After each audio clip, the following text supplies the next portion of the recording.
For me, a good photograph is a photograph that people respond to, a photograph that people can connect to.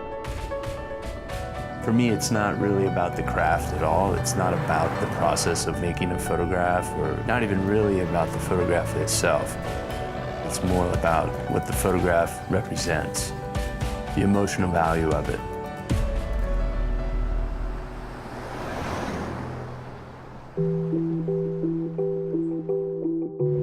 One of the things I love most about photography is the journey it can so often take me on. I often find myself in some truly wild locations, having the most unlikely conversations with people I've just met. And it's photography I have to thank for gifting me these experiences.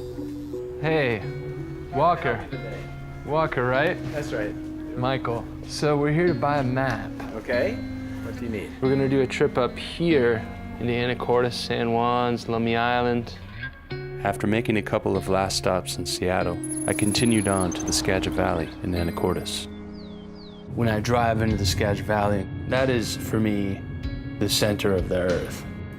The Skagit Valley is where I learned how to photograph, and that is the place that I photographed more than any other place in the world, really. This landscape really has a lot of deep meaning for me in terms of my identity.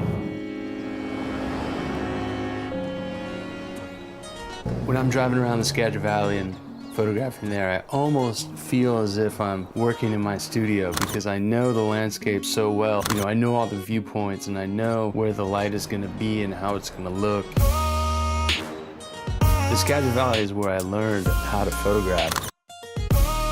When I was finished in the valley, I started to make my way towards my final stop of the trip, the San Juan Islands. So this morning we're on the Washington State Ferry. We're heading to the San Juan Islands, specifically Friday Harbor. That is our port of entry. So one really cool thing about driving around the San Juan Islands is that you have the main roads and then you have all these other little roads. So you could just spend days driving around these islands and just exploring every little nook and cranny. And it's really exciting. You never know what you're gonna see. After making a lap of San Juan Island, I decided to stop by Lummi Island and a hotel called the Willows Inn. Several times a year I make it back into the Skagit Valley, and usually I come back so I can visit my family and see some old friends, but this trip has made me realize that sometimes the ultimate vista is closer to home than we think.